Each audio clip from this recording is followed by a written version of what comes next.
ada pertanyaan. Please advise, gimana untuk tahu apakah keluarga yang udah meninggal ini lahir di alam baik atau mungkin di alam peta? Apakah kita bisa tahu? Ya, itu bisa kalau dari si almarhumnya memang mau kasih mimpi, atau dia kasih tahu lewat orang yang dia kenal. Kalau memang tidak ada orang yang tidak dikenal atau tidak, si almarhumnya juga nggak ngasih tanda-tanda apapun di mimpi atau lewat saudara, ya udah, kita yang penting terus melakukan pelimpahan jasa. Nah, kita lakukan pelimpahan jasa seumur hidup kita. Kenapa seumur hidup kita? Karena itu sebagai tanda bakti kita terhadap orang tua, terhadap leluhur, seperti itu. Karena kondisi di sana kan tidak stabil. Mungkin kalau pada saat dilihat alamnya bagus, tapi besok lusa entah kapan ada karma buruk yang berbuah dari si almarhum, tiba-tiba jatuh ke alam peta, kita udah stop melakukan pelimpahan jasa, apa kabar gitu. Nanti tiba-tiba bisa, no kok sekarang ada di alam sini, katanya di alam bagus kemarin. Karena ya kondisi di sana tidak stabil. Karma juga tetap dialami ketika kita berada di alam dewa, di alam peta, di alam manapun. Semasih di 31 alam kehidupan, kita masih menjalani karma. Oke, jadi bagusnya terus-terusan aja ngelakuin. Kalau misalnya Ci, di alam manusia lagi terjadi hal yang kurang baik, misalnya perang gitu, apakah itu juga dirasain di alam-alam lainnya? Jadi lebih kurang enak gitu? Kalau di alam dewa tidak terpengaruh ya. Kalau di alam peta mungkin bisa, karena ada makhluk-makhluk yang memang senang dengan pertikaian. Karena kan ada makhluk-makhluk peta itu mereka terlahir di alam sana karena ya dia terbawa amarah ketika dia mungkin pernah berantem atau segala macam, itu bisa terkondisi. Tapi bahayanya kalau sampai alam peta ikut terpancing, kemarahan-kemarahan yang terjadi di manusia itu membuat mereka bisa terlahir di alam neraka, karena kemarahan mereka menjadi lebih besar kan. Itu malah jatuh lagi, lebih dalam. Seperti yang kita pernah lihat kerusuhan-kerusuhan yang zaman dulu, itu ada orang yang bahkan bisa ngangkat kulkas sendirian, ngangkat sofa sendirian, ngangkat hal-hal yang kadang gak masuk akal ya, sendirian, yang pada saat penjarahan itu dia tidak normal. Karena pada saat itu pasti ada sosok yang ikutan, karena merasa satu server nih, satu emosional gitu, yang jadi bisa tiba-tiba seperti pas itu. Kerusuhan itu sebenarnya juga banyak makhluk-makhluk, banyak ya, itu banyak banget. Karena mengambil kesempatan, jadi tidak cuma manusia, ada makhluk lain mengambil kesempatan. Cuma kalau makhluk lain mengambil kesempatan di saat itu, mereka bisa langsung jatuh ke neraka saat itu juga. Oke, ngeri ya. Pertanyaan lagi, ada yang nanya, apa sih Ci yang menyebabkan manusia terlahir di alam asura? Yang aku pernah temuin karena sebuah tekad. Karena ada seseorang yang bertekad, saya kalau meninggal mau jadi raja setan. Ada, akhirnya meninggal ya beneran jadi asura. Selain itu, tapi kan pasti ada karma lainnya yang mendukung Ci. Ya ada juga yang lain itu, mohon maaf, yang suka belajar-belajar ilmu kebatinan untuk konotasi negatif ya, itu bisa terlahir ke alam sana. Oke. Saya balikin lagi, Usman tangannya tinggi banget.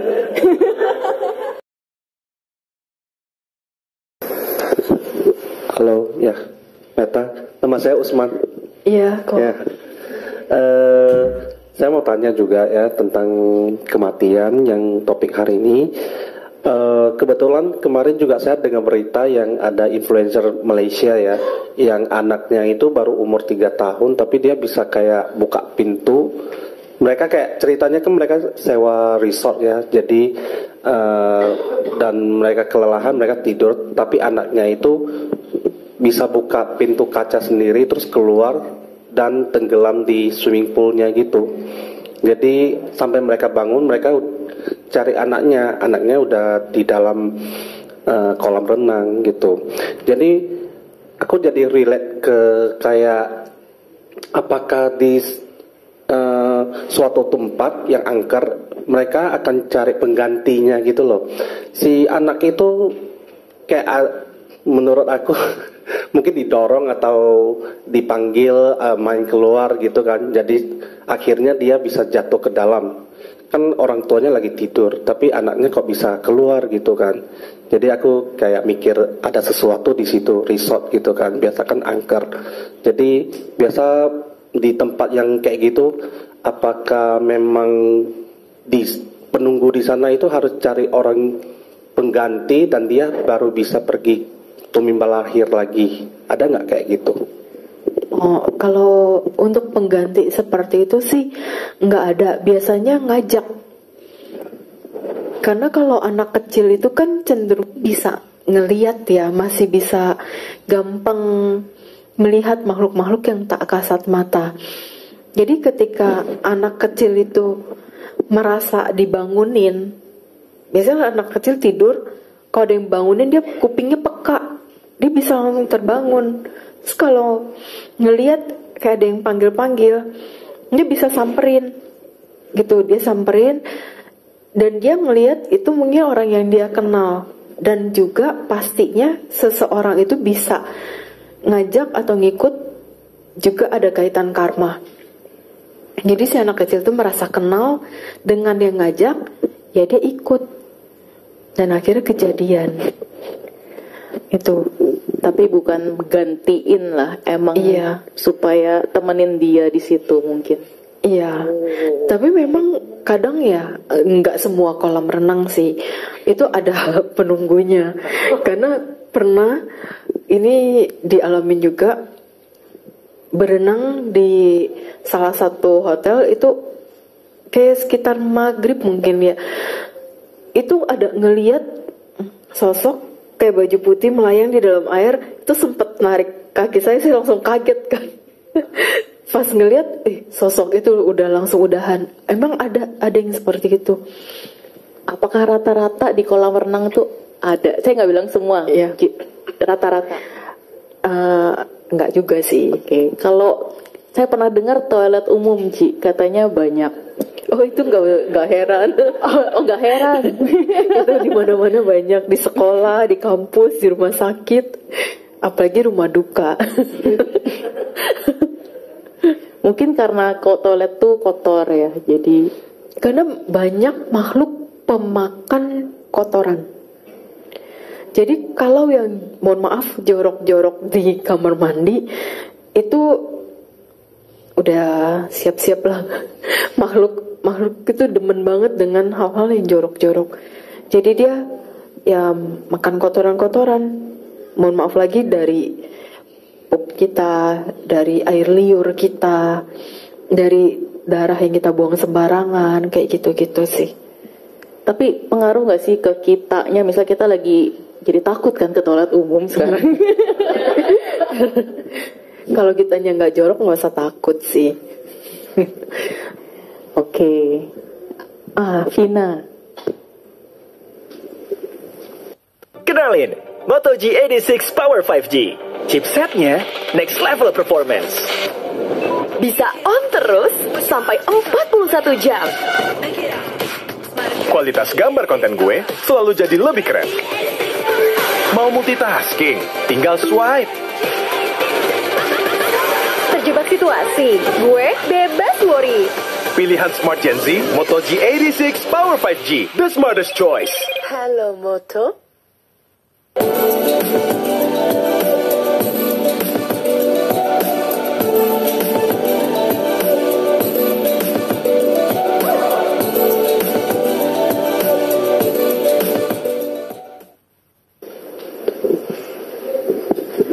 Namo Buddhaya Cimeta. Ya, ini mau nanya, kadang-kadang kan ada dibilangin kalau misalnya meninggal yang sudah jadi abu terus sebarin di sungai atau di air, ada yang bilang katanya arwahnya itu malah jadi stuck di dalam lautnya, itu nggak bisa lepas gitu. Soalnya ada satu teman yang dimimpiin, oh karena abunya dibuang situ, tolongin aku dong, aku nggak bisa keluar gitu loh, aku masih di sini gitu, dimimpiin gitu. Itu biasanya kalau si almarhum melekat dengan jasadnya.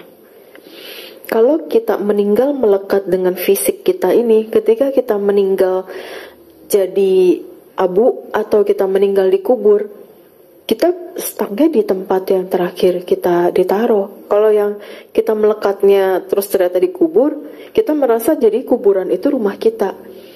Ketika kita melekat dengan jasad kita dikremasi, ya, terus abu kita dilarung semua di laut, kita merasa kita tinggalnya di laut itu. Jadi dihindarilah kemelekan terhadap tubuh ini, jasad ini, karena kalau enggak bahaya kitanya sendiri.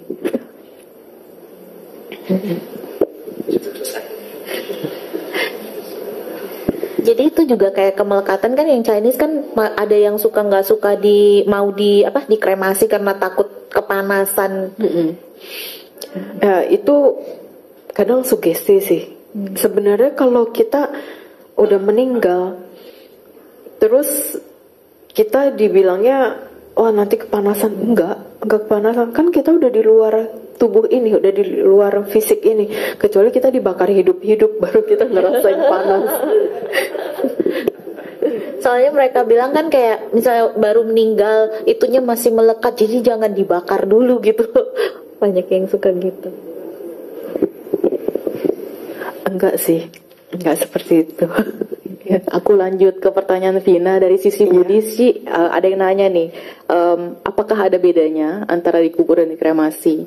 Kemudian pertanyaan kedua, jadi ini ada lagi kepercayaan di Chinese mungkin ya, kalau dikremasi emang dilarung tapi harus disisain sedikit terus masukin ke guci untuk disembayangin, karena ada kejadian yang keluarganya larung semuanya, terus anak-anak cowoknya jadi sial gitu, semua bisnisnya turun gitu. Kalau dari sisi Buddhis atau yang dari pengalaman Cici lihat gimana?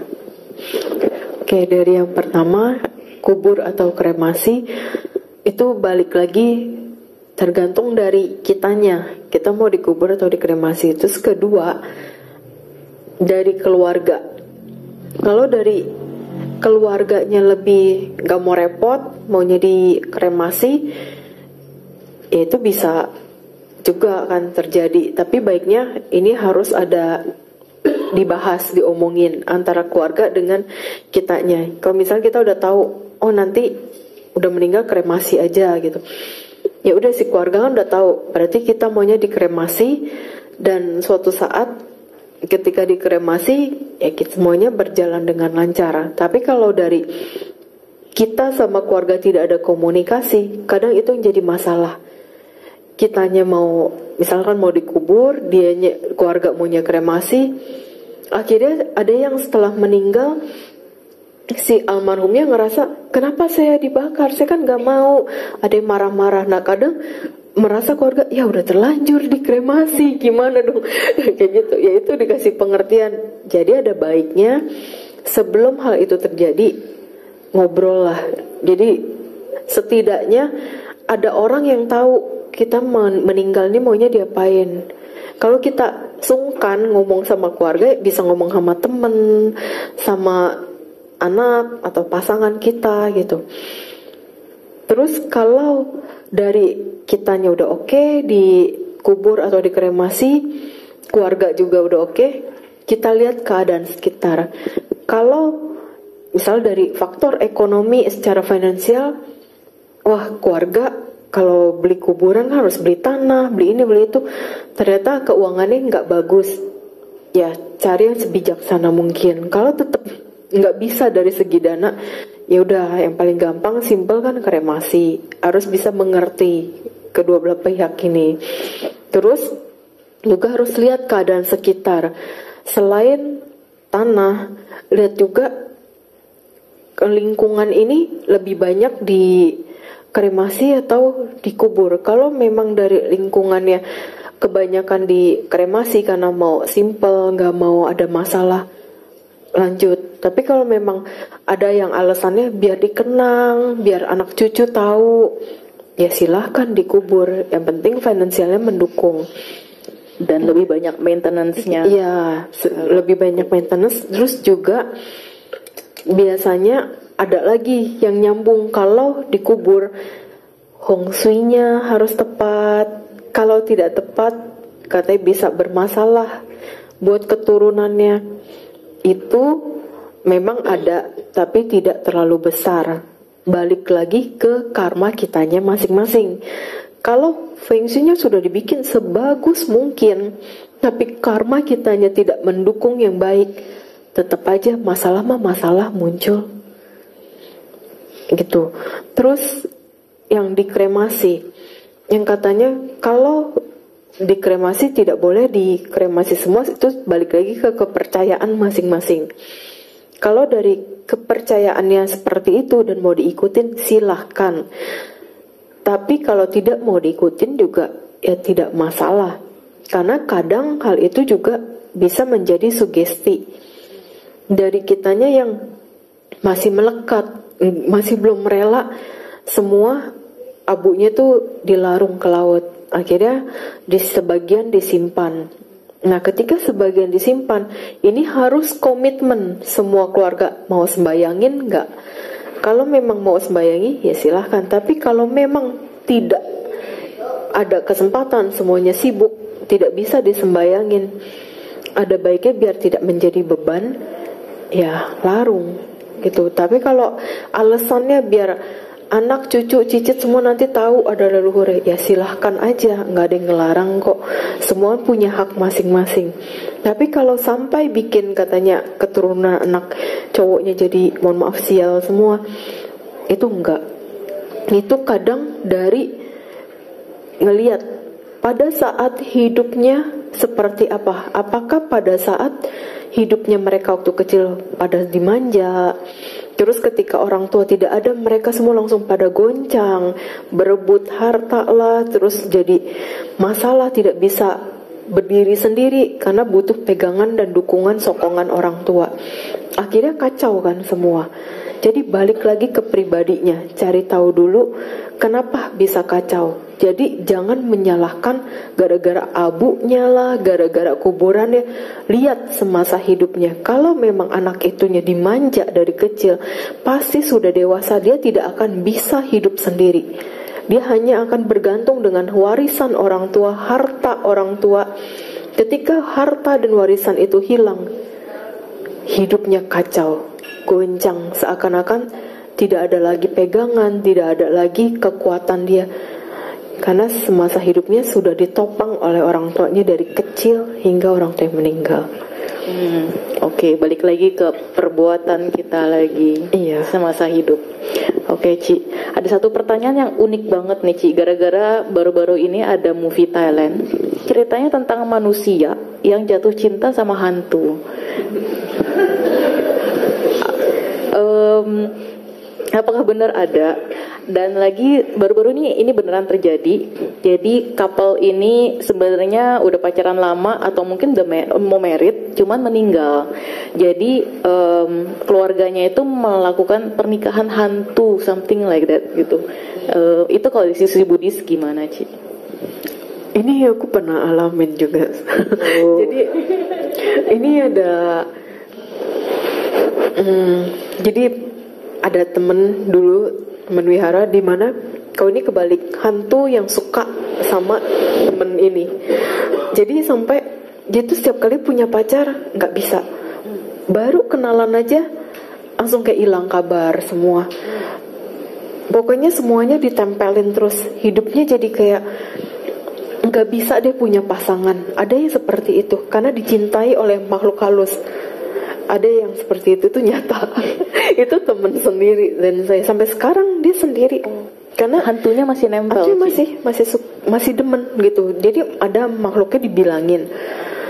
Dia merasa dia tuh udah cinta mati.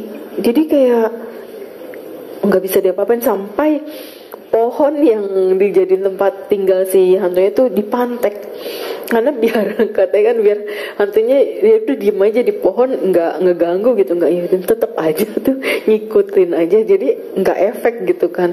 Kalau kayak gitu berarti mungkin karena dari masa lampau mereka ada hubungan pasangan yang kuat. Jadi kayak ceweknya ini mungkin mereka pernah berjanji, jadi cewek ini ngikut terus dan nggak rela si cowok ini memiliki pasangan lain. Yang dilihat orang itu apa, Ci? Misalnya ketemu sama cowok ini, terus apa yang bikin mereka kayak ih mundur? Kalau untuk lawan jenis kayak nggak tertarik aja, gitu. Okay. Tapi buat orang yang mengerti kayak langsung selalu ngelihat cowok ini ada didampingin sama satu perempuan. Jadi seakan-akan itu pasangannya gitu. Pernah nggak kayak misalnya akhirnya dibilangin jangan gini nanti gimana, nggak bisa juga ya? Udah nggak bisa, karena ceweknya tuh kayak dia punya sifatnya juga keras, si ghostnya ini yang merasa ya aku pasangan ya kayak gitu. Terus kalau dari yang si manusia suka sama hantu itu sih belum pernah ya, mungkin itu film aja guys, film. Tapi kalau dari yang aku pernah menikah secara tidak langsung melihat pernikahan hantu. Jadi kejadiannya ini udah lama banget tuh, kayaknya aku masih SMA deh, SMA atau kuliah. Jadi ada masih pacaran muda-mudi itu pergi ke suatu tempat, ke laut lah, meninggal. Terus udah gitu karena mereka ini sebagai pasangan masih pacaran, terus ada yang tetangganya lah atau keluarganya dimimpiin kalau mereka tuh mau married gitu. Terus akhirnya keluarganya menikahkan halusnya, jadi ada kursi pengantin, digantungin baju pengantin di kursinya itu sama jas, pokoknya disusun rapi kayak layaknya orang kursi itu pakai pakaian pengantin. Terus udah gitu pada kayak itu Anjali aja kayak dateng menghormati, kayak ada upacara kayak pemberkatannya apa, dan pasangan itu arwah maksudnya, dan si makhluk itu datang. Dan pakaiannya bener-bener kayak baju pengantin yang udah disediakan, sesuai yang disiapin di bangku itu. Pucet banget pada saat itu ngeliatnya, diem aja. Tapi mereka ada kayak happy lah gitu. Tapi mukanya pucet banget, berdua gandengan gitu. Kalau secara halusnya, tapi pas kita ngeliat secara nyata, mungkin itu kayak apa-apaan sih gitu. Kok itu diperlakukan seperti itu. Tapi ya memang beneran ada si makhluknya hadir dan happy dinikahkan kayak gitu. Emang mereka ingin dinikahkan kan? Nah atau itu kan menurut yang dimimpiin gitu. Saya cuma datang untuk ngelihat pernikahan ini, mereka datang apa enggak kayak gitu. Tapi memang ada, ya unik lah kayak gitu. Terus setelah itu acara selesai, ya mereka istilahnya ya couple di alam itulah. Ya sebenarnya udah setelah itu, terus kan keluarga tetap terus lakukan pelimpahan jasa, udah kalam dewa. Ya karena ikatan cinta mereka kuat ya, di sana juga tetap memang bersama sih, gitu. Karena ada orang yang kayak udah hidup semati nih di alam manusianya, tapi setelah meninggal di sana jadi teman. Ada yang setelah meninggal di sana jadi saudara, tidak selalu tinggal serumah gitu. Yang benar-benar ada serumah itu ikatan karmanya kuat, dan mereka selalu melakukan kebajikan apapun bersama-sama. Jadi ya selalu bersama sampai di alam surgawi pun kayak gitu. Oke, yang nonton Thai movie kejawab ya. Oke, saya balikin lagi ke audience.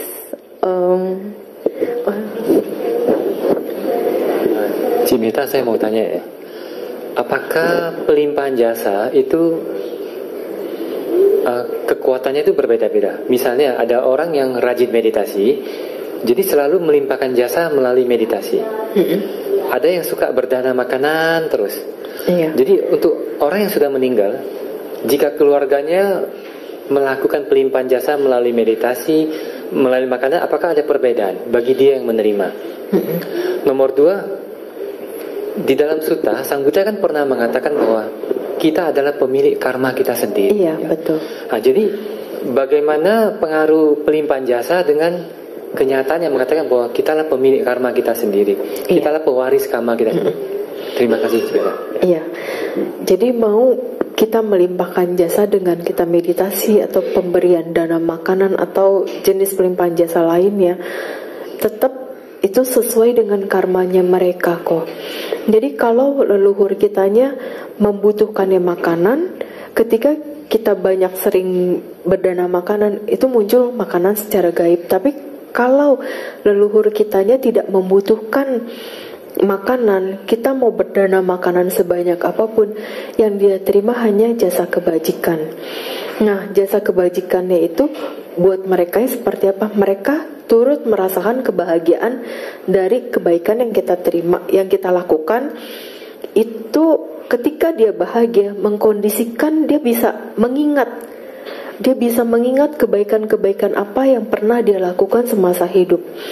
Kalau memang kebaikannya banyak, dia cepat setelah itu lahir di alam surgawi. Tapi kalau dia melakukan kebajikannya sedikit semasa hidup, maka itu kadang kita perlu berulang kali melakukan pelimpahan jasa agar mengkondisikan jasa kebajikannya itu, mengkondisikan lagi karma baik si almarhum berbuah.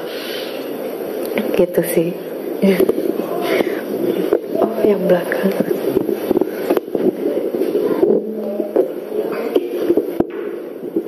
Ya, selamat siang, Cimeta.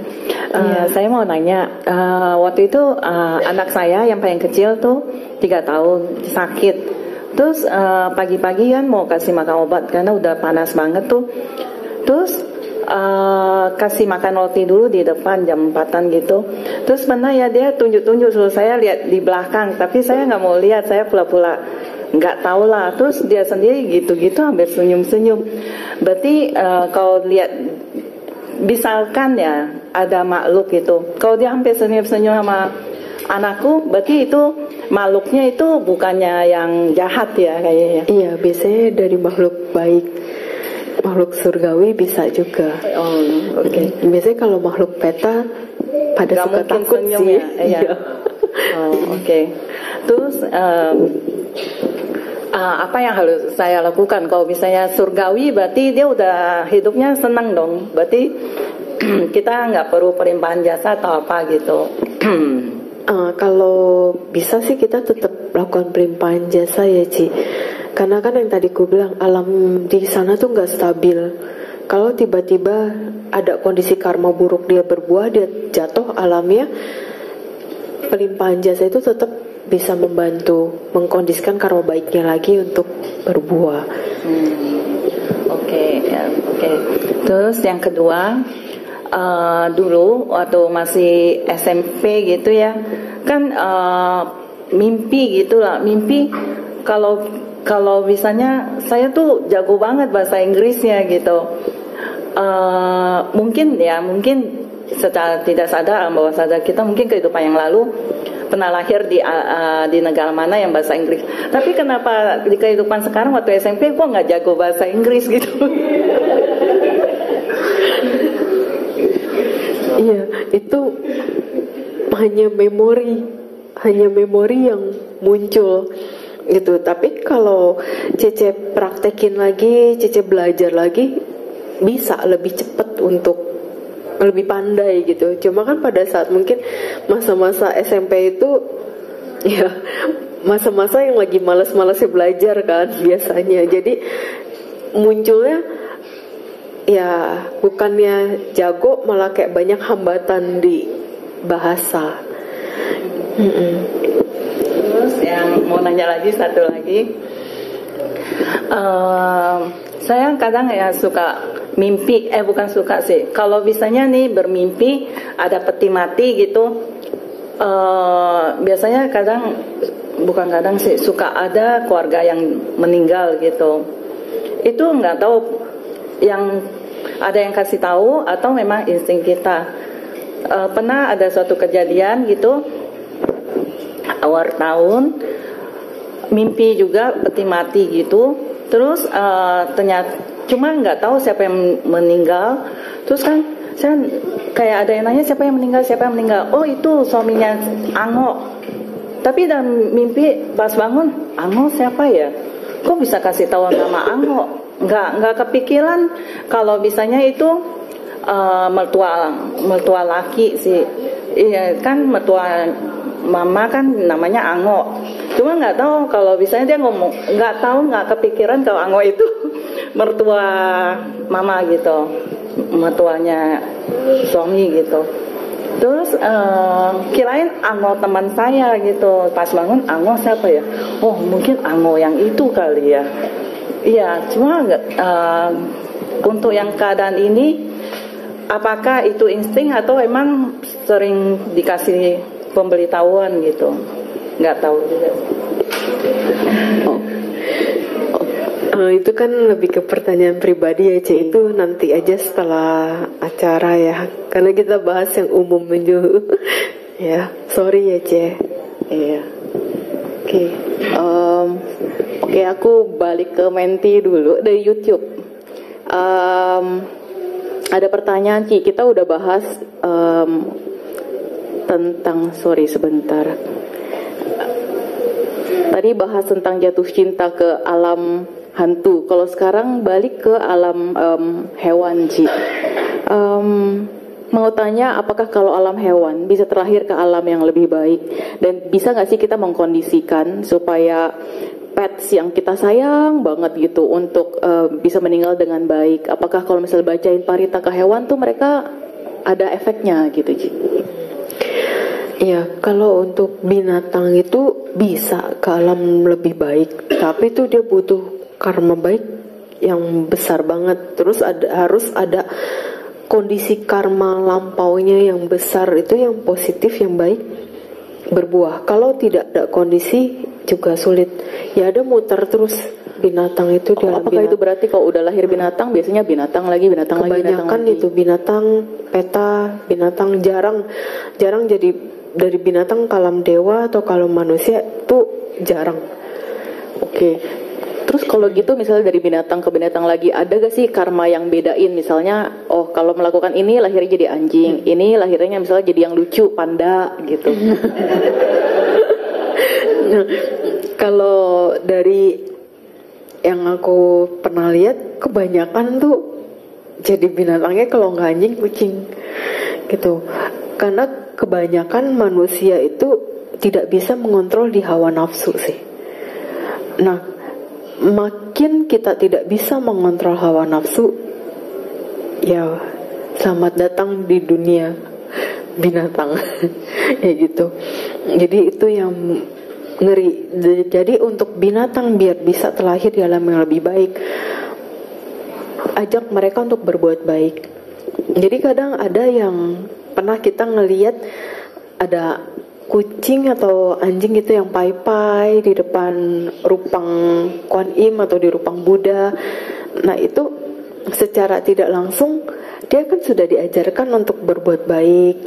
Terus nanti dia secara tidak langsung mengkondisikan karma baiknya dia sendiri. Ketika hal itu terjadi dan berbuah, dia mati di alam binatang, dia bisa terlahir di alam yang lebih baik. Tapi itu langka sih, jarang. Kebanyakan binatang yang muternya ya muter terus di alam bawah. Oke. Tadi ada pertanyaan lagi dari Usman.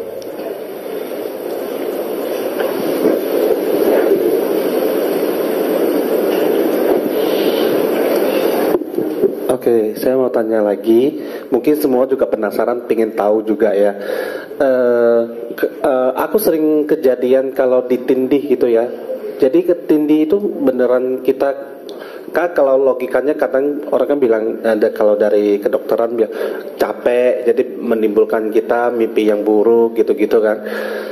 Tapi dari masa kecil aku kalau kadang capek mimpinya itu beda, kayak mungkin kamu ketinggalan ujian atau apa, masuk sekolah tanpa sepatu, itu baru kayak kecapean ya Kak, atau stres gitu. Tapi yang mimpi, saya bisa bedain mimpi yang diganggu sama mimpi yang kecapean. Terus dari kecil gue sering ada mimpi kayak gitu. Terus kalau ke tempat lain juga kadang nginap di penginapan yang masuk, tapi aku nggak terasa kayak ada apa-apa. Tapi kalau tidur bisa merasakan.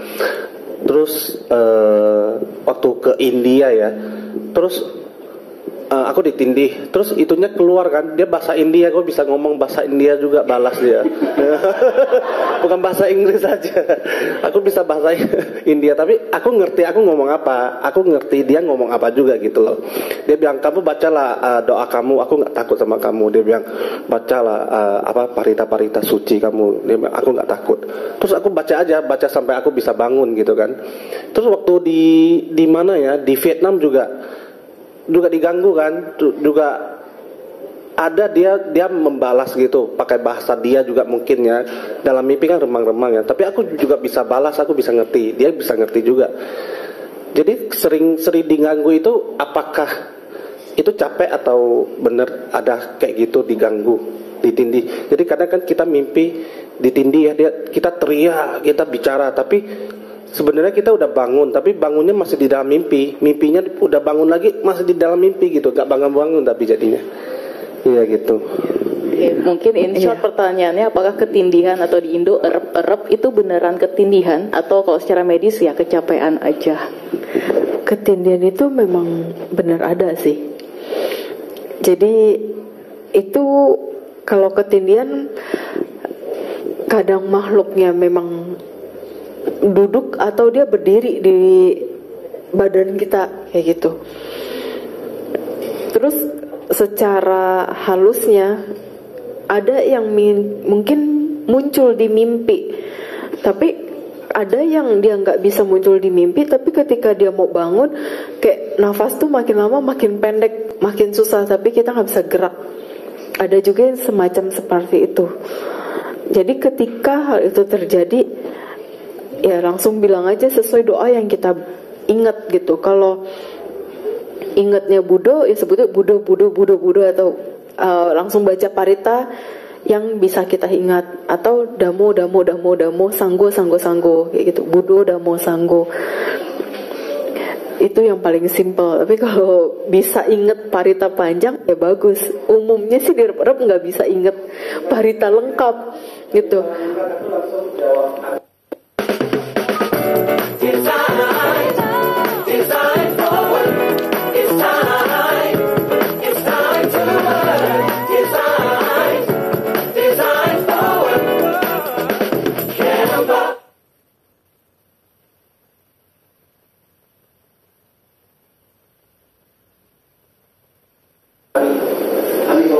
Iya, pokoknya yang simple deh, mau apapun pokoknya itu udah pasti. Udah pasti, dan akhirnya meleset atau kepleset. Tapi ada pengaruh gak sih Ci, kenapa misalnya kayak Usman sering gitu, kenapa ada orang-orang yang sering ketindihan tapi sebagian orang ya gak pernah merasakan? Makhluk itu tahu, ada yang sensitifnya di perasa, ada yang sensitifnya di penglihatan, ada yang sensitifnya lewat mimpi, ada yang sensitifnya di penciuman, ada yang sensitifnya di pendengaran. Mereka semua tahu. Jadi mereka lihat orang, mereka tahu, oh langsung si tahu ini. Okay. Oh si A ini bisa ini. Kadang ada yang fisiknya tuh gampang ditempelin, makhluk itu tahu, nempel, ikut kemanapun. Ntar udah bikin orang itu panik nih, si A, si B atau siapa gitu ngeliat, kamu diikutin ya. Dan orang langsung, aduh siapa yang ngikutin tuh, langsung takut, langsung panik. Makhluk itu kadang senang-senang, ketawa-ketawa, ngerasa tuh orang udah panik, ditinggalin. Oh, gitu. iseng. Ada yang kayak gitu, makhluk peta. Oh, oke. Iseng.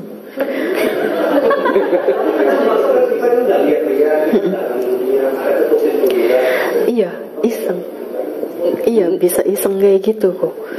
Dan gak ada maksud kayak mau jahat atau minta tolong apa, cuman bener-bener iseng aja, Ci. Iseng, karena pernah itu kejadian aku sebelum Damatok di Pontianak, ada tidur di satu hotel, itu diketik-ketik perutnya, bener-bener diketik-ketik. Pas bangun, dia lagi berdiri di atas perut. Terus gue bilang, udah jangan ganggu, saya mau istirahat. Dia ketawa cekikikan. Terus habis itu dia pergi. Terus saya sampai sempat bilang, kamu sekali lagi muncul, saya tarik ya rambut kamu. Udah dia gak pernah muncul lagi. Mungkin next time bisa dicoba. Tindih saya sekali lagi. Oke, terus ada pertanyaan, Ci. Kan kalau di Buddhis kita percaya kita meninggal, kita bawa karma kita sendiri. Apakah body shape, misalnya dulunya kurus, lahirnya nanti juga kurus lagi. Kalau sekarang gemuk, lahirnya gemuk lagi. Itu ke bawah nggak? Enggak. Oke. Itu lebih ke faktor gen. Oke. Itu pertama, tapi ada juga yang dulunya dia hidupnya kelaparan sekali. Tapi karena dia merasa kelaparan sekali, sebelum meninggal dia bisa mengucap, nanti kalau sampai lahir lagi aku mau hidup yang makannya enak, saya mau makan yang banyak, makan enak. Itu bisa, karena itu jadi sebuah tekad. Next life ya, dia bisa terlahir di keluarga yang terkondisi, ya hobinya makan, dan akhirnya dia jadi senangnya makan, sampai akhirnya bisa kayak gitu, gemuk. Iya, gemuk banget. Tapi kalau tekad kayak gitu, apalagi kuat kan sebelum kematian, bisa nggak sih, Ci, kalau misalnya kita sadar dan kita lepas? Kalau enggak kan kehidupannya bisa lanjut terus kayak gitu. Iya, bisa. Oke, nah yang tamjak. Oke, ada lagi pertanyaan dari hall.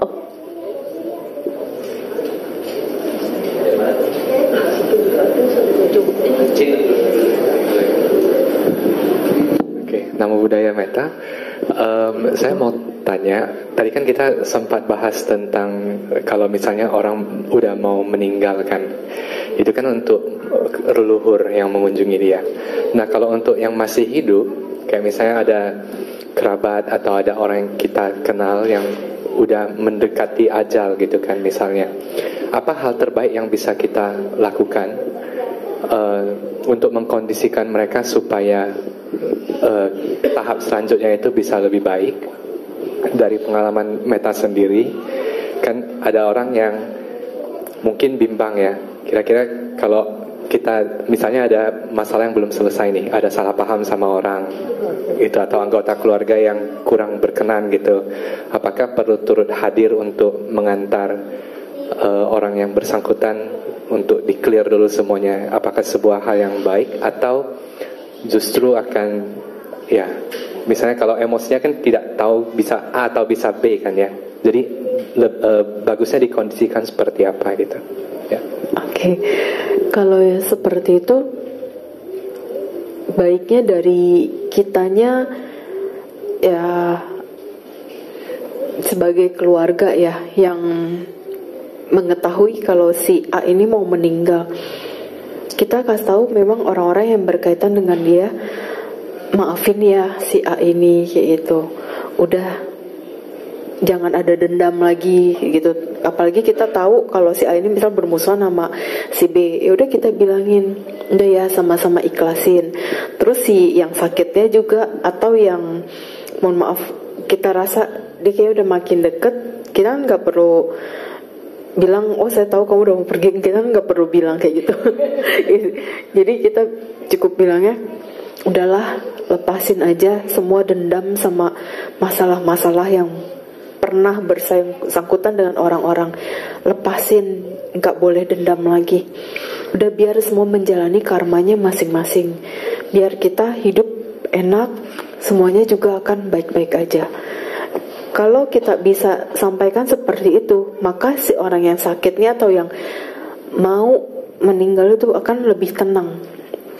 Dan akhirnya bisa menerima keadaan itu juga ketika ajal mau menjemput gitu. Iya. Oke, pertanyaan dari sisi sini. Namo Buddhaya. Namo Buddhaya. I want to ask if my family members, like my husband and my son, they are Christian, different faith. So if next time I pass on and they don't know how to do dedication of merits, then what should I do? Oke, aku ulang. Jadi kalau misalnya keluarga kita bukan Buddhis, agama tetangga, terus kan ketika kita meninggal takutnya nggak ada yang kasih pelimpahan jasa. Jadi baiknya bagaimana? Sebenarnya tetap kita bisa bantu dengan pelimpahan jasa. Karena pelimpahan jasa itu untuk siapapun yang berkaitan karma dengan kita. Itu jadi tidak mengenal hanya khusus agama Buddha, tapi untuk semua agama.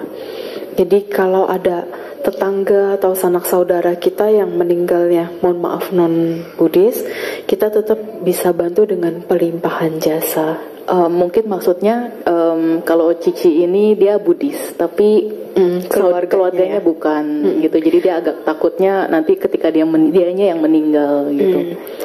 Oh, nggak usah khawatir. Teman-teman semua di sini bisa membantu melakukan pelimpahan jasa. Don't worry, everyone will do the marriage for you.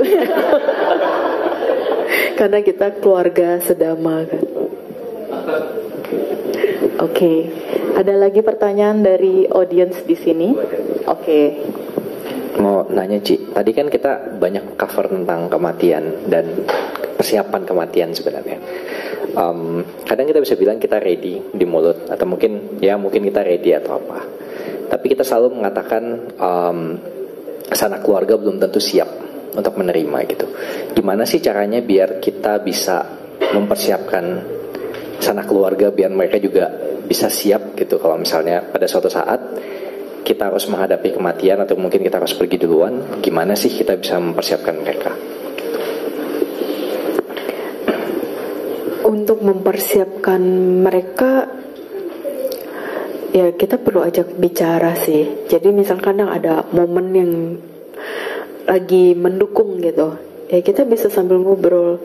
Kalau suatu saat papa atau mama nggak ada atau si apapun nggak ada, ya udah kalian harus tetap bisa hidup, jalani kehidupan kalian sesuai karmanya. Karena itu yang penting buat hidup kalian.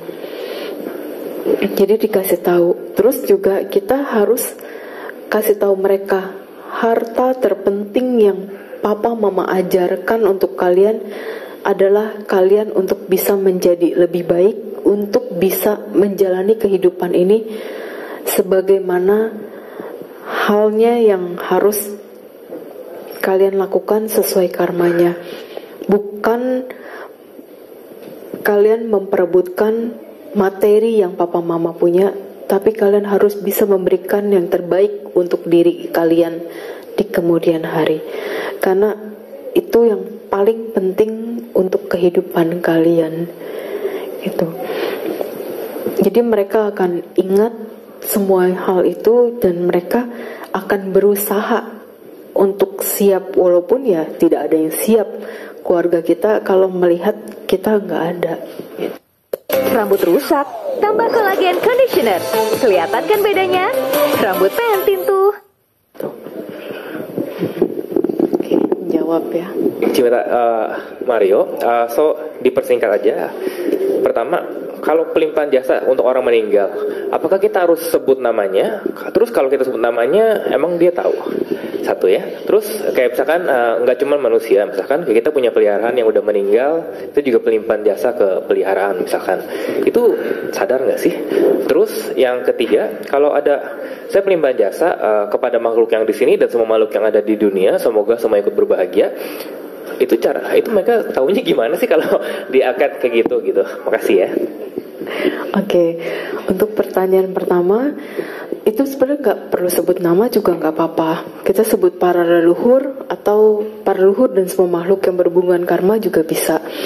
Terus yang kedua, untuk binatang itu juga tetap bisa. Karena kalau binatang itu terlahir di alam peta, mereka tetap masih bisa menerima pelimpahan jasa. Kalau yang terlahir yang masih bisa menerima pelimpahan jasa. Terus untuk yang pertanyaan ketiga, kalau kita mendoakan untuk semua makhluk yang ada di dunia, itu biasanya tetap yang ada hubungan karma dengan kita yang benar-benar bisa menerima. Kalau tidak ada kaitan karma, tetap tidak bisa menerima. Oke, terjawab ya. Oke, selanjutnya. Cimeta, saya mau tanya. Tadi kan Cimeta bilang kalau misalkan kita bertekad di kehidupan berikutnya mau terlahir di kondisi yang bisa makan enak misalkan, itu kalau misalkan mau bertekad gitu harus bertekad dari sekarang atau kayak pas sudah mau meninggal atau gimana? Itu satu. Terus dua, kalau misalkan kita bertekad mau di kehidupan berikutnya bisa makan enak, itu bukannya kita jadi melekat sama makanan gitu? Makasih. Iya.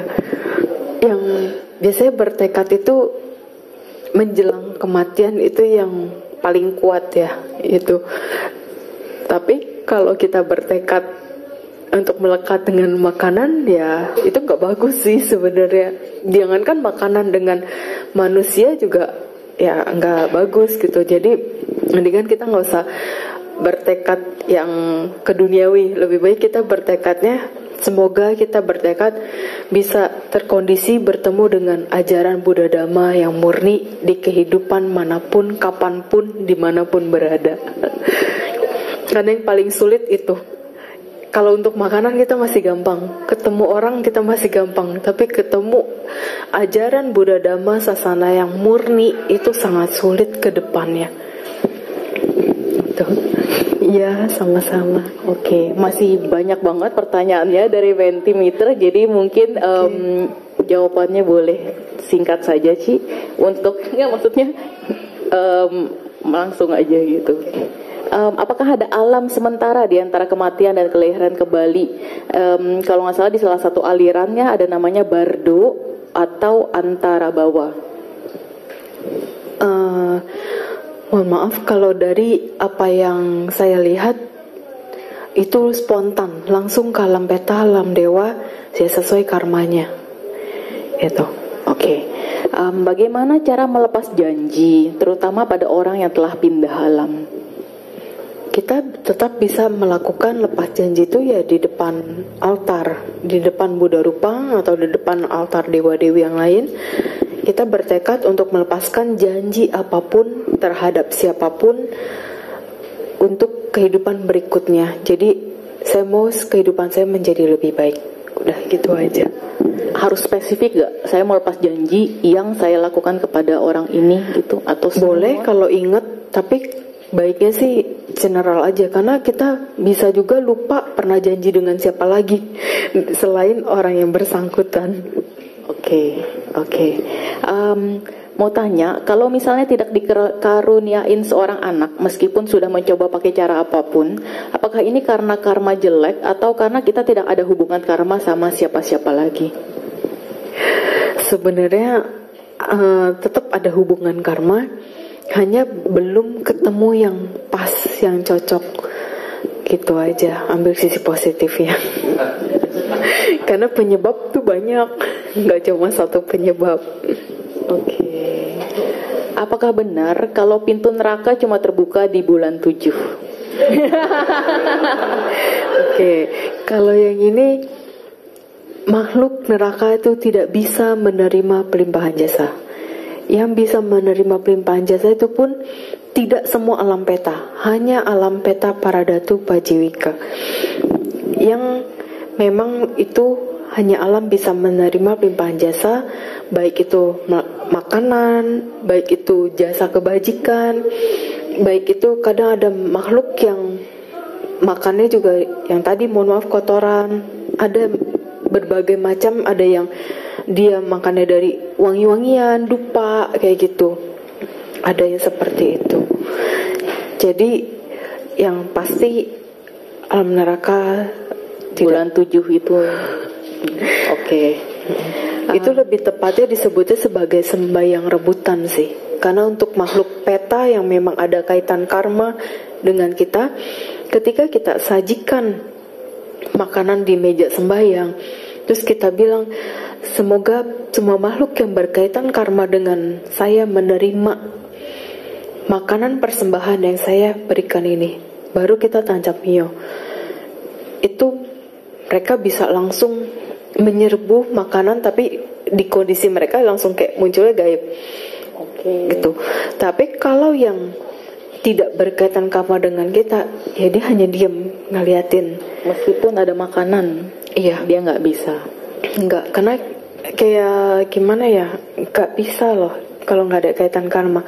Terus juga ketika kita sudah sajikan makanan ini, kita cuma pai-pai, tancap, enggak ngucap apapun yang berkaitan karma dengan kita pun hanya diem ngeliatin aja itu makanan, nggak bisa berbuat apa-apa karena kita tidak mempersembahkan kepada mereka. Jadi harus diucap kepada semua makhluk yang berhubungan karma, dipersilahkan untuk menikmati makanan persembahan ini, baru tancap hiunya. Oke. Jadi yang bulan 7 itu lebih ke offering ke sebenarnya ke sana, ke sana. Gitu. Oke. Namo Buddhaya Cimeta. Untuk yang koma sudah 14 hari, sebenarnya kemana kesadarannya? Tetap ada di sana, tetap ada di tubuh ini, gitu. Bahkan ada yang pernah aku temui itu sudah koma selama bertahun-tahun. Ada kesadarannya tetap di dalam tubuh ini, karena dia menjalani karma, jadi dia menderita selama bertahun-tahun itu. Dan itu biasanya kalau diajak ngomong juga biasanya dengar. Kalau nimitanya lagi muncul ya, gambaran kehidupan itu lagi muncul, diajak komunikasi batin dia tidak ngerespon. Tapi kalau dia lagi nimitanya tidak muncul, dia bisa merespon. Seperti pernah ada yang aku temuin juga, itu selain yang bertahun-tahun itu setelah dikomunikasiin udah oke, yang nggak lama meninggal. Terus yang 6 bulan pun ada ketemu, itu juga dikomunikasin meninggal. Ada yang kalau yang bertahun-tahun itu karena pertama dia ngejalanin karmanya, terus kedua ya ketika dikasih pengertian lewat batin, dikasih tahu mengenai kehidupan bla bla bla, dia bisa menerima, akhirnya dia ikhlas pergi jalannya dengan tenang. Kalau yang 6 bulan itu dia koma karena dia dipaksa untuk, mohon maaf, pindah agama. Jadi si almarhum itu tidak mau pindah agama. Jadi jangan pernah sekali-kali kita memaksakan seseorang untuk pindah agama di saat seseorang koma. Itu sangat bahaya dan itu tidak baik untuk kondisi si yang sakit. Biarkan dia ya menjalani keadaan sakitnya itu sesuai dengan keyakinannya. Karena itu dipaksa, jadi si orang itu bilang, ketika dikomunikasi batin dia cuma bilang, jangan paksa saya pindah agama. Terus saya langsung sampaikan ke keluarganya, di sini memangnya ada yang memaksakan ya pindah agama? Ada. Dan untuk minta maaf, tidak paksakan lagi untuk pindah ke agama. Setelah minta maaf dan ngomong untuk tidak memaksakan itu pindah agama, akhirnya dia tidak lama jalan. Karena benar-benar ya dilakukan upacaranya secara Buddhis yang dia mau. Oke. Siap, Ci. Pertanyaan selanjutnya, bagaimana cara langkah pertama yang paling gampang buat berlatih melepas dari kemelekatan? Latihan dari sekarang. Latihannya ya menyadari lagi, kita memang punya keluarga, kita punya pasangan, kita punya teman-teman baik, kita punya orang-orang yang kita sayang semuanya. Nah, ngelepasinnya kita jadi perenungan, sadarin cepat atau lambat, sekarang saya bahagia dengan orang-orang yang sayang dan saya juga sayangi mereka. Tapi cepat atau lambat semua ini akan berpisah dari saya. Saya harus menerima keadaan ini. Semua orang pasti berubah dan akan berubah. Sadari kalau yang saya alami ini adalah anicca. Gitu, ketika saya disakiti orang, ya udah, terima, walaupun tetap ada kesel, tapi sadarin, ya udah, ini proses hidup saya yang memang harus terima dan jalani gitu. Itu dilatih terus, tiap hari. Oke, pertanyaan terakhir, Ci. Bagaimana caranya menolong seseorang yang sekarang ini masih hidup, tapi dulunya pernah menelantarkan orang tuanya, sehingga orang tuanya meninggal dengan mengenaskan? Nah, kalau yang seperti itu,